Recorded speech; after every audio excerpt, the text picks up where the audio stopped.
Matty Loves Podcast. Matty Loves Podcast.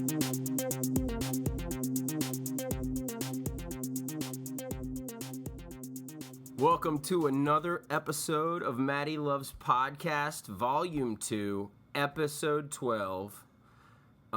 We are coming to you live from Space Station TLMD 8129. Beep, bop, boop. Yep. We are out of the Mat Cave, and we are in a space station. High above the earth. High above the earth. Looking at you through high-powered cameras. If you listen hard enough, you can hear the thrusters of our space station. I got to close the airlock. Hang on. Okay. All right, cool. All right, cool. All right, yeah, all our farts are out there. All right. Well, in this episode, again, we're going to kind of be hitting you off with some of the new news, so to speak. And just to get right into it, I came across, I was getting comic books earlier today. This being the day we're recording this is on June 22nd, which is the last day of solstice. So the days start to get shorter after this one. Are sacrifices required at a solstice? Or I think that's only every 6 years. Oh, okay, cool. Yeah. All right. I can let those kids out of my basement then. Yeah. I'm just kidding. I don't have a basement. So while I was at a comic shop here in sunny Orlando, Florida, I came across a new book this week coming out that's called Bart Kira. It's a graphic novel, hardcover. I don't know if it was already Bart released. Kira! Yeah, I don't know if this thing was... Who is this wonderful sounding thing published by? I don't know. I'm going to look it up really quick right now because I didn't even, honestly, Tom, I didn't even pick it up to look at it. I just saw the cover. They bust out with the HC, right away. You're going to want the library edition of Bart Kira, right? Yeah. And what you told me before the show, while we were having our protein paste in the commissary of the space station. It was good, too, yeah, well, it was purple, and it was surprisingly good. Delicious, yeah. Delicious. But it's a mashup between Bart Simpson and Akira. Yes. Okay, and my first reaction was, who asked for this? I have no idea. I'm not too sure. But, you know what? I'm not as familiar with The Simpsons as, say, everyone else on the planet. I've seen a handful of episodes. I get it. This show has been on most of your lifetime. Yeah, I mean, I just never run into it. Never watched the show. But anyway, just this concept alone piques my curiosity. Well, it's enough that you want to look at it. Right. But right, yeah. So I didn't even open it up, pop it open, and just flip through it and have a giggle. But I think the next time I go in there, I might. Besides, I think I'm going to go pick up the Aquaman Rebirth issue that came out I'm today. very curious about that. Yeah. Really, really curious. So, yeah. So I, anyway. I do. I just like we talked about last show. I'm not sure whether the Rebirth stuff will be packaged in trades or not. I prefer to have it in I have trades. an answer. I have an answer for you. All right. DC Rebirth hardcover will consist of every single one of the one-shot Rebirth issues. Oh, okay. It'll start out with Rebirth number 1, and it will go on until alphabetically. I don't know. Maybe they'll find some sort of continuity in there and order it a certain way. Right. But yeah, I'll do that. Right. I'll do that. So so that's going to be coming out, and I mean the hardcover, is going to be $75, but you just wait until they get the soft cover edition, trade paperback that might even be released in volumes. Maybe I don't even know. This goes back to one of the things that I love about Image. Is that I can get the 6-issue arc trade for $9.99. $10, that's right. Soft cover right off the bat. Mm-hmm. I don't have to wait. Right. I don't have to do this, do that, or whatever. Image knows what to do. Sure. Because you can try out 3 different books by buying a trade each for the same price as one Justice League hardcover. That's 300 pages. Yeah. Yeah. Exactly, totally. And then that is definitely a deal and the way to go. I did find out also today that Rebirth is outselling the Civil War stuff big time. Really? Which makes kind of sense because DC is kind of doing a little switch action here. Mm-hmm. But apparently something that's going down in Civil War. This is just like the catalyst to the next huge thing they're going to do in Marvel. I don't even know what that's going to have to do with. Maybe they're going to cross over to our world, to the movieverse, and fight those people. They do that. So Marvel would have their universe meet the MCU. In Marvel Studios versus Marvel Studios. Comics. Yeah, so right. RDJ, you know. Does anybody want to see that? I don't know. I'm sure. Starting to ask these questions more and more as I get older. Right. You know, like... Does anybody want to see? Who wants to see this? I want to be in the room when that was pitched. Right, like the Power Rangers movie, all the new stuff on the Power Rangers movie. I'm just look at it all and I'm like, what? Man. I think they're going for the nostalgia play, right? Isn't this about the time that, like, the early Power Rangers kids would start... Yeah, like, it is. We're going back to, like, the original American edition of them. Mm-hmm. I'm a big fan of the Japanese, television series of all the... oh, man. I can't believe it's just totally, like, slipping my brain right now what they're called over in Japan. But I have a lot of their theme songs from like the 70s and 80s. So what is the critical difference between the American Power Rangers and the Japanese? The critical difference? Yeah. Well, the American stuff focused more on the kids out of costume. Okay. Naturally, the Japanese show was all action. I mean, it's all action, That's all it is. Yeah. People die. You got little kids that are Power Rangers that, like, do a little whistle or something, and then they turn into a ranger. Yeah. And then so the rangers that we see now, the ones that they've shown in American TV, I don't know how many of those were like little kids actually in the other show or whatever. Yeah. Kind of like how an Americanized manga TV shows, they have female characters that they turn male, or male characters that they turn female or whatever. Remember that grimdark Power Rangers short that came out a couple years ago? Yeah. And it was terrible. Yeah, it was terrible. It was terrible, and then it was later. Oh no, it was a joke. It was a parody. It was a satire. It's like no. You're getting sued. That's It's pretty clear it was not a satire. You're trying to make something grimdark that should not be grimdark, and it was absolutely awful. Not. Yeah, it was terrible. Funny little moment. Oh, man. History. But anyway, getting on with the news. I read that today a new KickAss comic is due out this January called The New Girl. The New Girl, isn't that a sitcom? Same costume, new African-American female lead.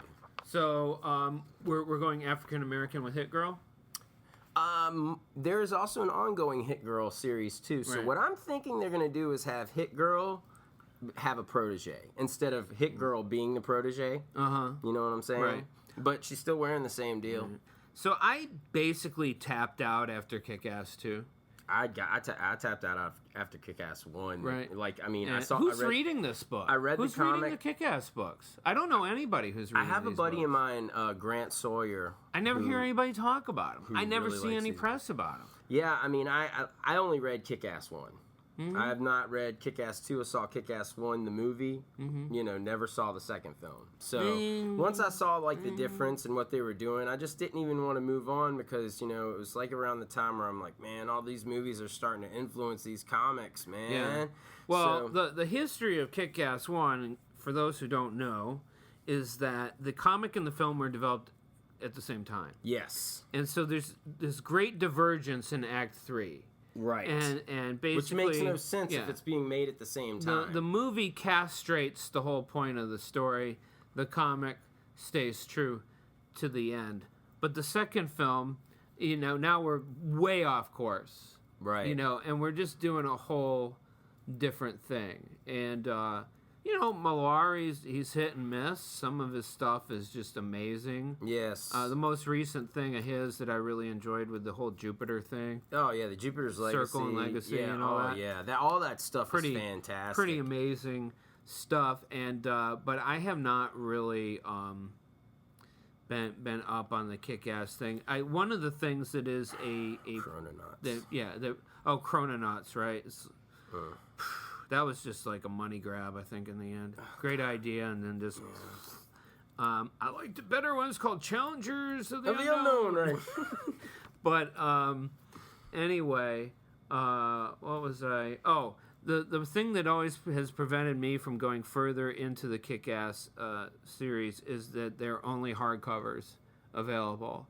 And I don't want to own a hardcover of that story. Right, and see what they do, though, is because they usually have, like, 12-part series, right? Yeah. So what they'll do is they'll release softcover editions at 3 issues apiece. So you'll get Volume 1 softcover, it's just 3 issues. Volume 2, 3, and 4, and you have it all. Right. Or you wait for the hardcover. Yeah. Meh. Yeah, I'm the same way. The same way. No, thank you. It's not It doesn't grip interesting. me enough. Yes, Yeah. exactly. It Not doesn't interesting I mean, enough hey, for me. I appreciate everything that KickAss has done because without it, I don't think Millar's been able to put out, a lot of the entertaining stuff that he has put out. So, good on the KickAss franchise. It's just not our I'm cup sure of he's tea. not worrying about house payments. Absolutely Yeah.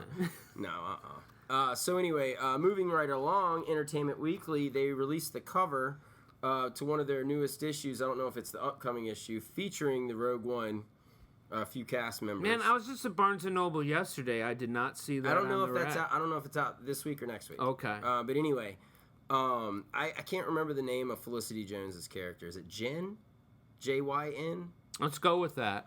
Ooh. Let's go with that. Anyway, Felicity Jones. Later, we can bunch of edit in. headshots You could were just shown. dub in a different name. You know who Alan Tudyk is. Alan Tudyk's going to play me in the movie of my life. Well, he's also going to be playing K2SO, described as more or less not C-3PO. They use the word antithesis. K2SO? Yeah, K2SO. So we'll see what happens. So is he a translator diplomatic droid? I think he's going to be more like 000 in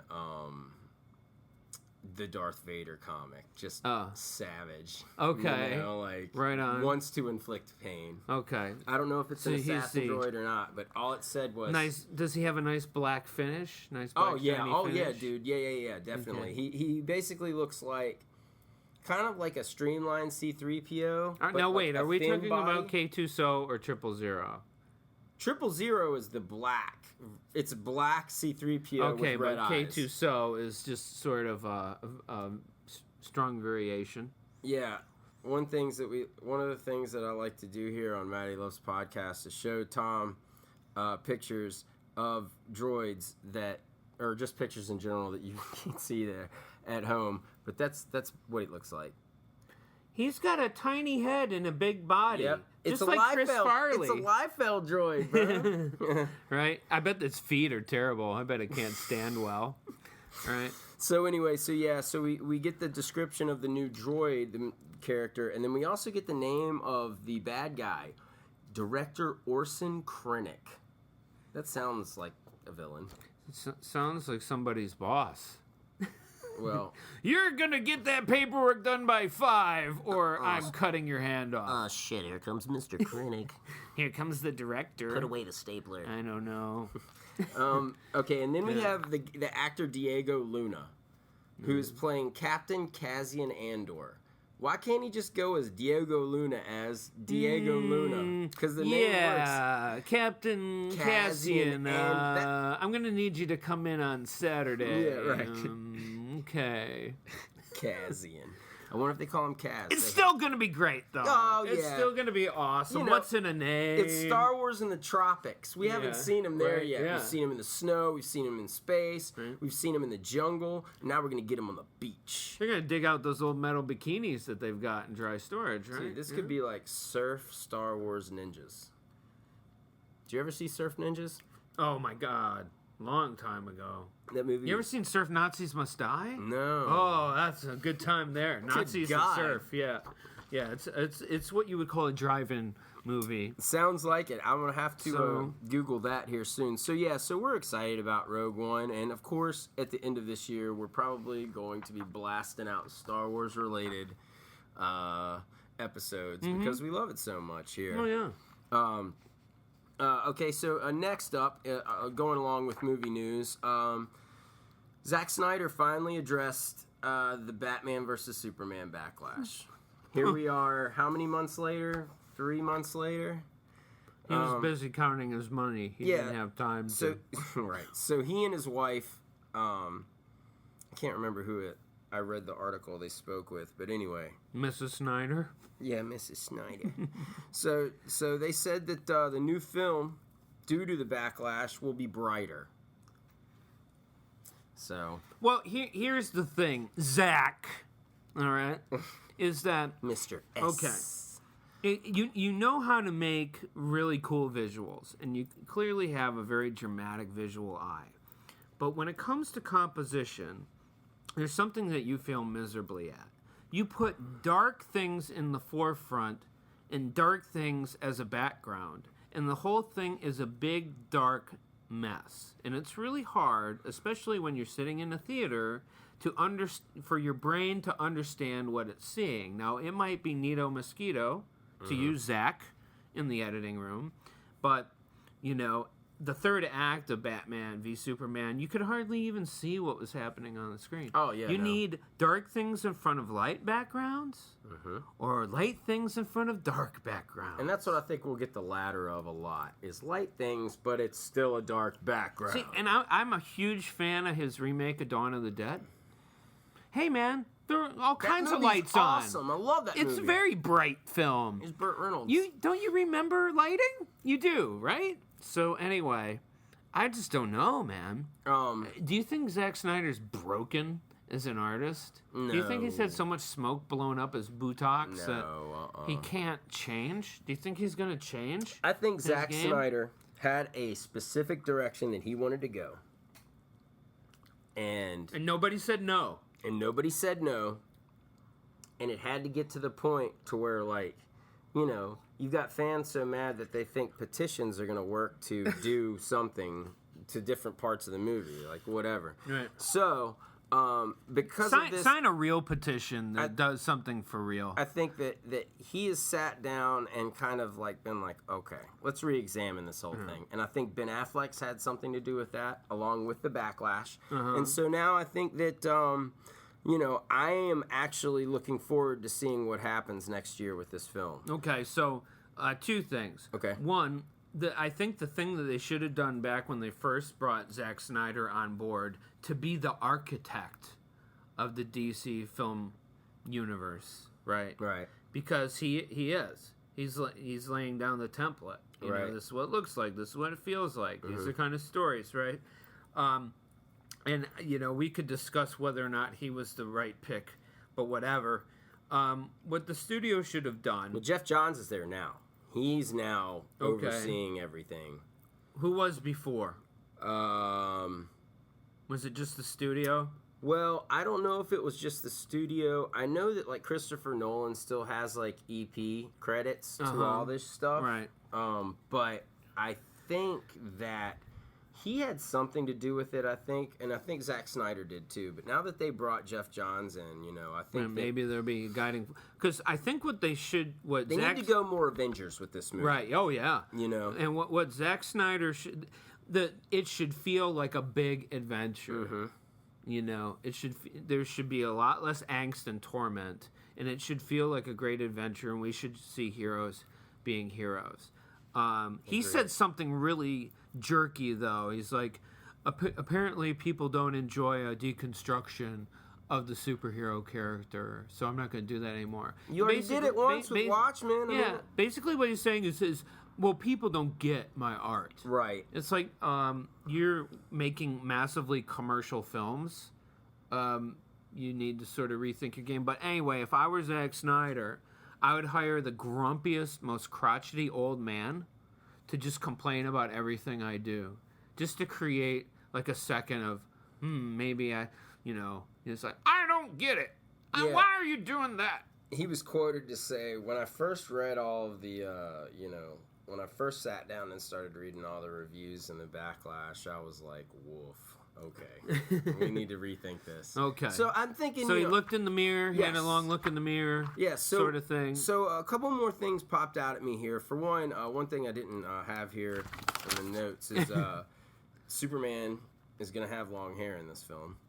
Because... he died. Oh, yeah, okay, so we're getting the... We got to get long-haired Superman. Yeah, long-haired Superman. They need to just like give him just a full on like have him have a flat top, but then just a really big, thick mullet. Like really just go there. Because that's always been an argument. Is his hair from the mid '90s a mullet or is it just long hair? Back in my day, we called it a hockey haircut. A hockey hair. Right. He's got hockey hair. Business in the front, party in the back. But one other thing, he's going to kind of look like Charlie Manson, I think. Yeah. Henry Cavill. You think they're going to give him a beard and shit? I don't know. I feel like he's going to kind of accidentally look a little bit like Charlie Manson. Hey, T. T came out here to join us in the conversation. Right. Yeah, she usually comes out about mid-show. Yeah. Get a little love. Right. So we've got a new jet called the Flying Fox that Batman has built. Now, is it named for Lucius? That's what I'm saying. I don't know. I don't know if it is named after Lucius, if he'll be in the film, which would be pretty cool. But it's a big jet because it's going to hold the Batmobile, and it's going to hold this thing called the Nightcrawler, which is a vehicle for tight spaces. Why don't you just punch your way through them? That's my question. Why in the hell do they need this? Except for Batman, nobody really needs a vehicle. Right, exactly. So we're getting the Quinjet, huh? I'm telling you, it's the smartest way to go. Is just go Avengers with this right. shit. Just screw it. Pretty you want to much, make some money? Right, yeah. This is how it's proven. This is the formula. Yeah, and brighten it up and use Alex Ross inspired costumes. I want them to go full on down to the spandex, old school, especially Superman. Right. Superman should and his costume's cool. I just don't like the silver shit on his wrists and his waist. This is dumb looking. Right. And I'm going to come back to this in a minute, but a lot of these people that are involved in these films are not comic book people. Right. Yeah, They're Hollywood people. This is another gig, and they may be incredible costume designers, incredible props people, incredible special effects people, but they're not comics people. Mm-hmm. So I know they do their research, but it's not like someone who's grown up with this stuff. Yeah, I think they also said that Batman's going to have a new armor, and I think his new armor is going to be inspired possibly by the recent Robo-Bat DC. Okay, so we're going to get a little Bat mecha? Yeah, like a little Mech Bat. Either that or the one he had at the beginning of the Court of Owls. Remember that? Did you ever read that? Yeah, but it's been a while. That thing was huge. So that would be cool to have that. So Zack Snyder finally addressed everything. We know that he knows that he more or less foutoired up, right? And we'll see where it goes from there. So I just want to kind of dive into one thing about this before we move on, and I see we still have some time. In the show. So I'm a DC guy at heart. And I always kind of have been, except for the Claremont X-Men and John Byrne and Spider-Man when I was a kid and some other stuff. Because when I was a kid, it was just whatever comics I ran into. Right. Right. It was just like, I would read comics that were 10 years old, but they were new to me. Kind of thing. So I decided, I was like checking up on the Justice League news so that I could, talk about it today. And I read a bunch of articles with the new Batmobile and the movie logo and the black backlash and the this and that. And nowhere in any of these articles did it mention the screenwriter. Right? Chris Terrio. Mm-hmm. I had to go to IMDb. And by the way, they just posted on IMDb Justice League Part 2. And Terrio is going to write that as well. Okay. Now, Chris Terrio is a Harvard-educated man.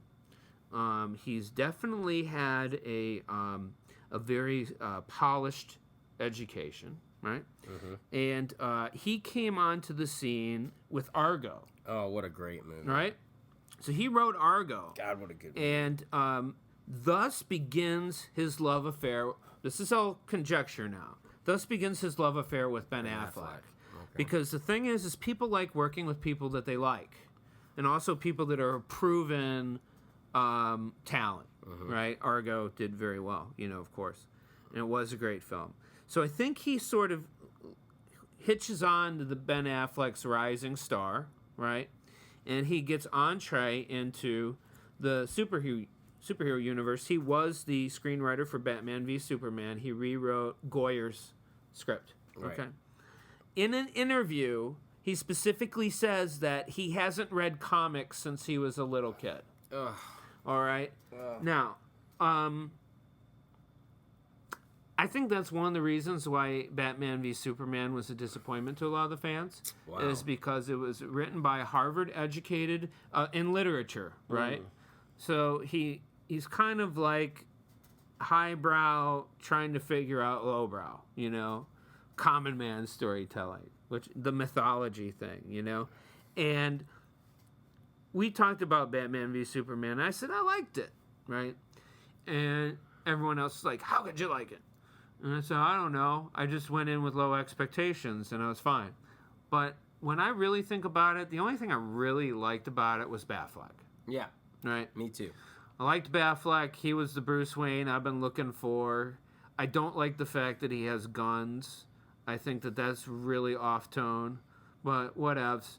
And Zach, yeah, Batman, no guns, man, no guns. That's why everybody flipped out in Dark Knight Returns initially. It was Right, like, yeah. Guns? There's no guns, right? There's no crying in baseball. But anyway, so Chris Terrio is writing Justice League. He's going to write the next Justice League. And he seems to almost be, in the interview, very pleased with himself that he doesn't read comics. You know, it's like, oh, well, I left those back in my childhood. Yeah, and he seemed right. pretty pleased with it. So, Terrio, man, get down in the trenches with us, the comic book people. Read some right? comics, man. Reading comics is fun. It's a joy. It's great to see the characters you love kick ass, you know, and do incredible things and get lost in the fantasy of it.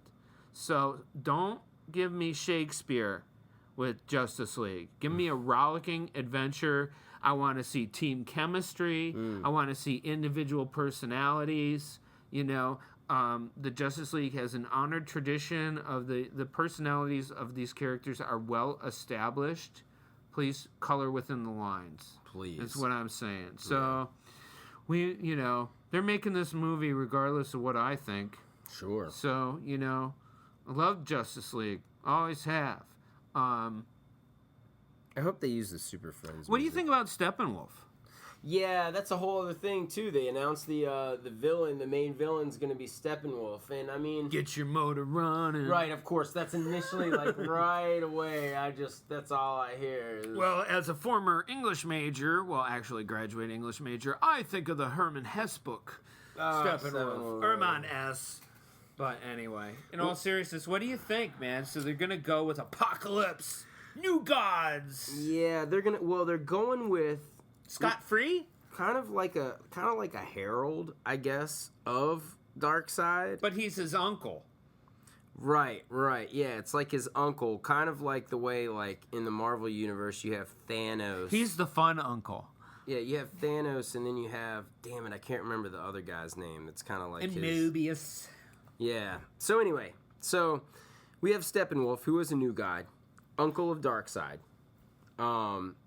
who is going to be bringing a bunch of parademons to Earth, and we found out that there are 3 mother boxes located on Earth. One on, like in Metropolis probably, or Gotham or something stupid like that. And then there's one in Atlantis, and there's one in Themyscira. So we know... That's the mother of all mother boxes, right? Mother box. Sex. So, isn't it cool, though, to see in both the Marvel Marvel Cinematic Universe and the DC Cinematic Universe, Jack Kirby, his DNA is in all of this. Yeah, and he ain't getting a lick of... none of his estate is getting a lick of money. Right, for yeah. it either. It's Do the stupid. right thing, man. Yeah, exactly. Throw him a piece. Yeah. But his DNA is on all of it. I want Barda. Big Barda's want one of Mr. my Miracle. favorites, dude. Big Barda's awesome. Remember when she was in the Justice League during the Keith Giffen days? Yeah. Yeah, that was good times there. she and Scott Free were there. Yeah. I want Orion. He's scot-free. I want the end of this movie to set up Justice League Part 2 and we all be like, oh my God. Because the Darkseid reveal has to be the end of Justice League Part 1. That's gotta be the reveal. It's like, Superman's back. All right, now what next? How do you feel about? What I'm gonna try to say here is, what do you think about the glaring absence of Green Lantern in this Justice League? Because it's like all the gods, the Justice League are very godlike, and we don't have a lantern. Answer me this question. And I'm thinking back to my head in the times where it was a thing. But how many times has the Green Lantern been a regular member of the Justice League? Oh wow, I'd have to do research on that. Yeah, like I can pinpoint out, your Starro days back in the day, your first Justice League of America adventures. And I'm thinking Hal Jordan here. I'm not thinking about Hal will always be my Green Lantern. So in just Hal Jordan alone, I mean, when he joined the Justice League and the New 52 stuff, he quit because he's a space cop and he has bigger things to do. Yeah, exactly. And that's why I don't think that we won't get him in this part. We'll get him in the second. Yeah, I know. I'm just kind of having fun with it at this point. Sure. I mean, I think part 2 also is going to get into Shazam too. Oh, I'm such a Captain Marvel guy. Yeah, The Rock. Do you remember the old John Byrne Shazam four-parter or whatever? Oh God, that was so much fun. The Shazam stuff that they did in the back of the New 52 Justice League when Jeff Johns was writing it was solid. That was good. So can't wait for that. The Rock at the MTV Movie Awards wore a Black Adam shirt. Did he really? Yeah. He's Black Adam. You jabronis. Yeah, right. I'm coming after you. He's a pretty solid Black Adam. Yeah, man. He looks like he could be like, Arabic or whatever. Right. Because he was a Scorpion King. So. Yeah. No, he has that that sort of complexion where he can be put into a number of roles and you can totally sign up for it. Right. So what is he? He's Islander, right? Yeah, he's Samoan. He's Samoan. Yeah. Right on. Well, he's Samoan. He's African Samoan. Oh. Yeah. Nice. Yeah. Nice. His dad's Rocky Johnson, and Rocky married the daughter of High Chief Peter Maivia. Oh, wow, yeah. So, and he was a big wrestler back in the 50s. So, yes, he's a third generation superstar. Right? Wow. Yeah. So anyway, let's not even start talking about wrestling. No. Finally, I just want to touch on one more thing as far as the big screen, or I guess now the small screen. The Krypton drama that was proposed by Sci-Fi a year ago is set to begin filming the pilot episode this summer. For the Sci-Fi Network. For the Sci-Fi Network. So they're now starting to dip Are they going to spend money?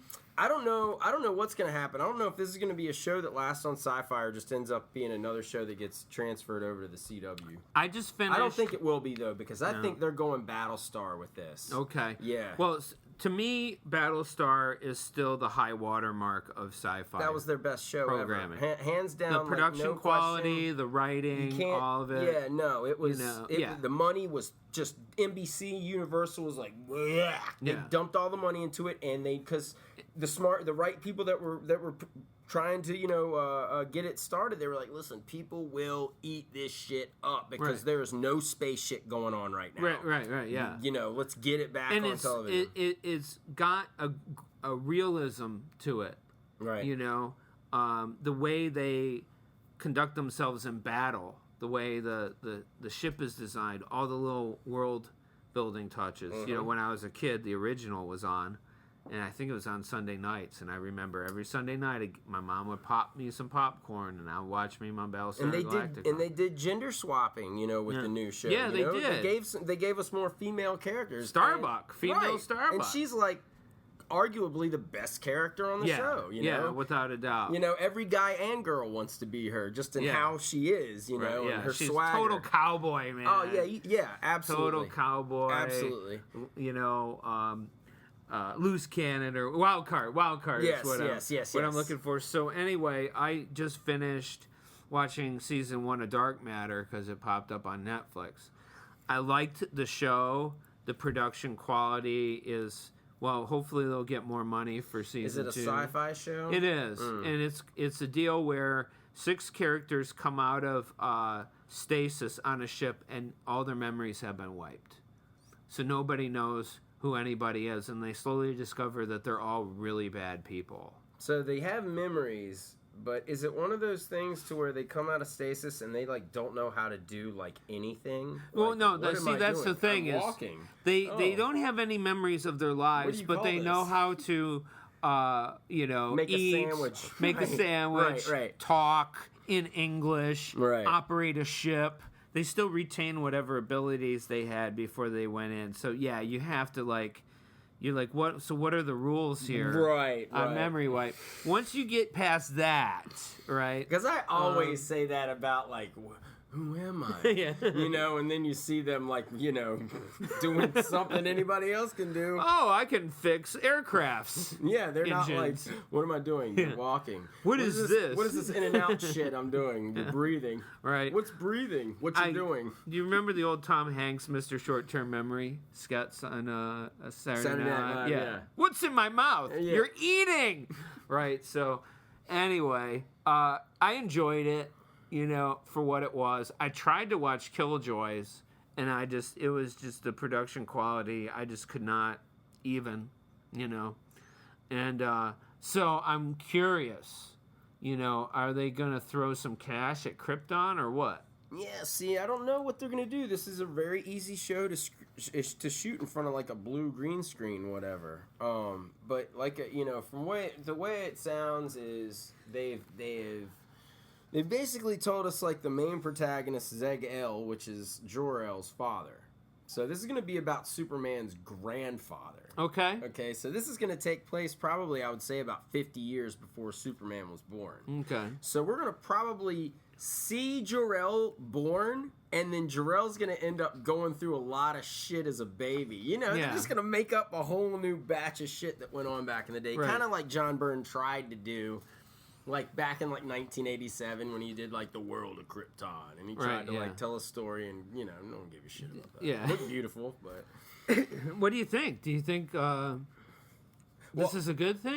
You're a Superman guy. I mean, all the characters are L's and Zods. Yeah, right. So it's either like something L or something Zod. So these families have been at it for a while. I'm taking it. So Could be like the Bunkers and the Jeffersons, or what? yeah, see, I don't know what they're going to do. Romeo and Juliet? Who the hell knows, So I'm definitely going to be interested. I don't really watch anything on sci-fi at all anymore. I mean, it's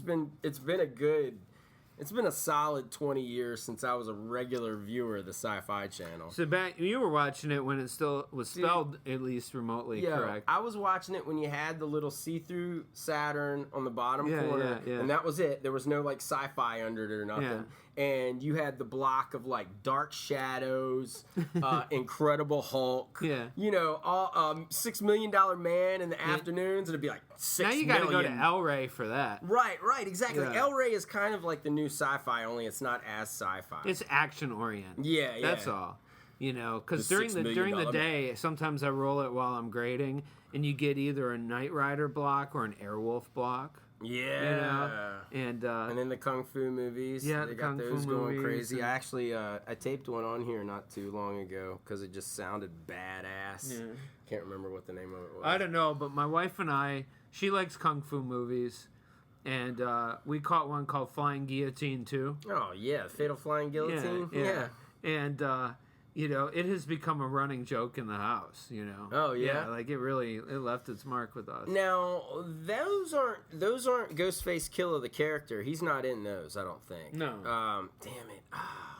Shaolin versus Llama, I think, has the character Ghostface Killa.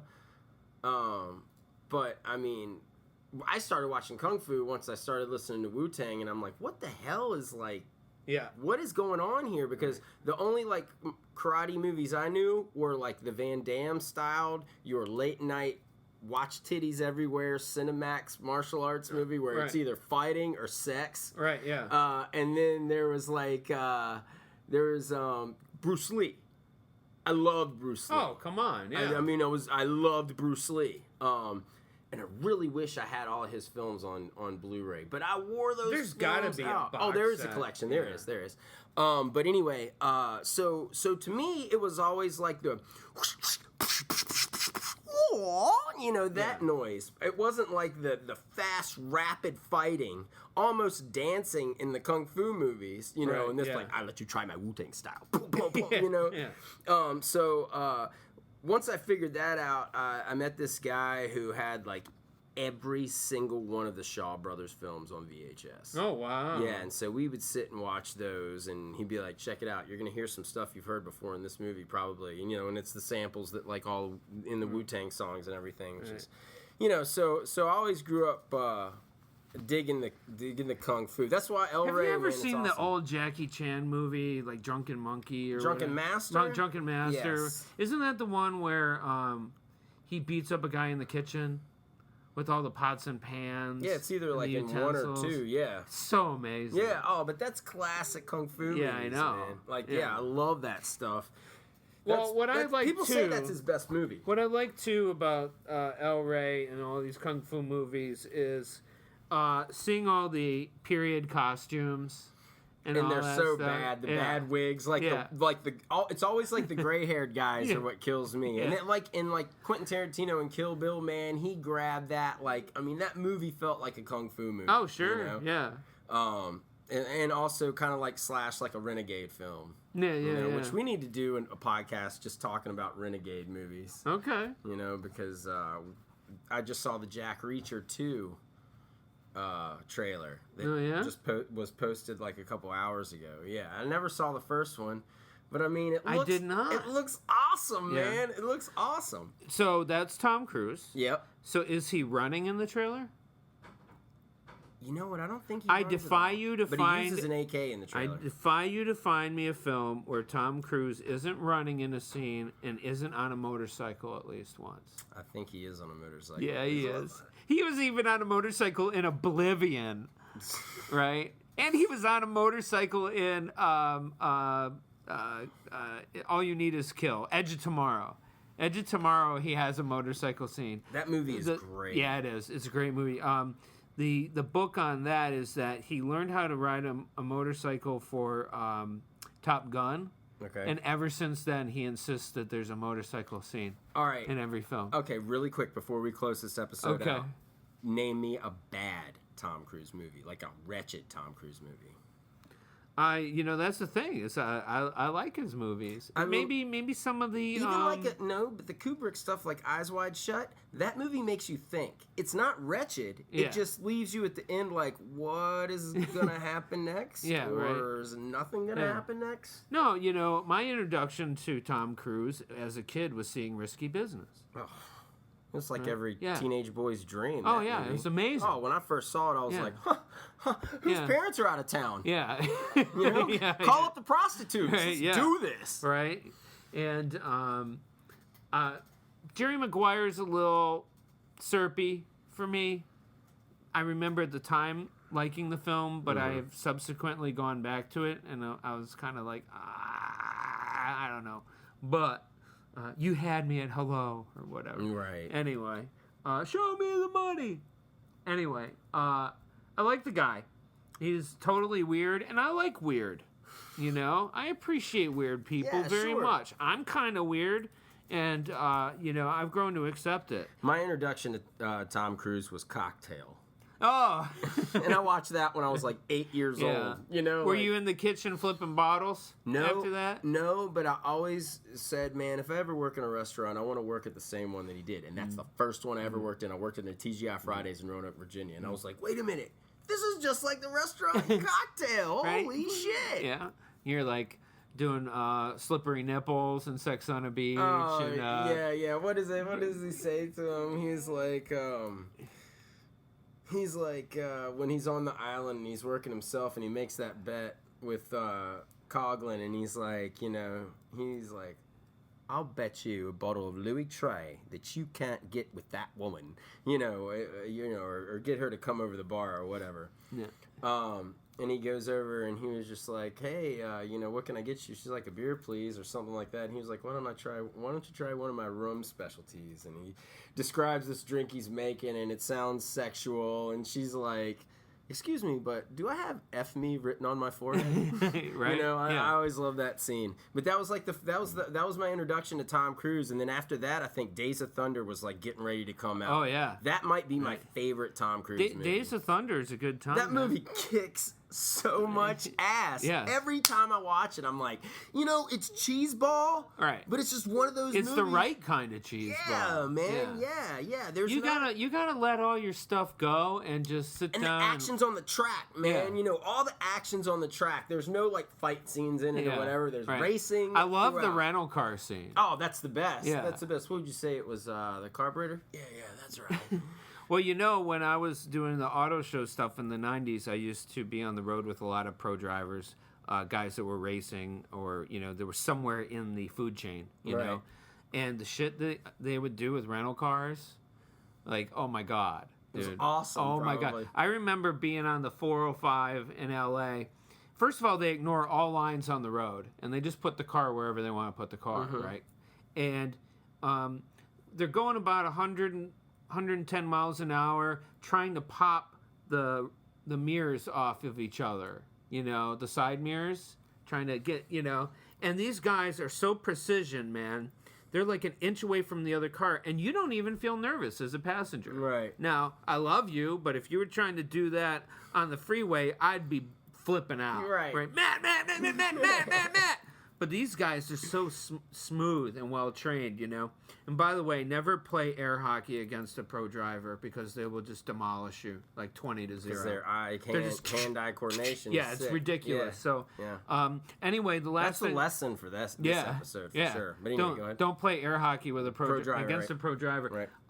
Or my wife. She's pretty damn good at it, too. That's actually the title for this episode. Yeah. Let me grab my pen. All right. The thing I wanted to say, too, that I'm very excited about is when this show hits the web, I'll probably be out on vacation, and we're going out of the country, and first stop's Paris. And the wife has agreed to check out a couple of comic book stores while we're in Paris. So I'm really looking forward to that. I'm going to pick up some trippy Euro stuff. And, get some French comics and shit. Yeah. Some Metal Orlan, Yeah. and all that. So, anyway. Some French fries? Yes. Pommes frites or whatever. Anyway, that's my story. I'm sticking to it. So, good show. Yeah, man. That's going to do it for us here at Matty Loves Podcast. When we come back with you, we are going to go back to regular numbers. Full on, we're going to merge Volume 1 and Volume 2, and we're just going to go with a straight up MLP forever and Crisis on the Infinite podcast? Yes. Okay. Episode 40 will be next. The Finite Crisis. Yes, it's the anniversary episode. You guys be sure to tune in. We might talk about some things that have gone on since we started here, but mainly we're going to focus on Warren Ellis because he is just incredibly fascinating as a creator. He is. And you've read a lot more Warren Ellis than I have. Yeah. And I just wanted to ask you stuff that happens in some of his books, and you tell me, and more or less just sell me on everything that he's ever done. But until then, we will see you the next time we see you. For Dr. Tom Lucas, I'm Matt de Simone, and this has been another episode of Matty Loves Podcast. Matty Loves Podcast. Matty Loves Podcast.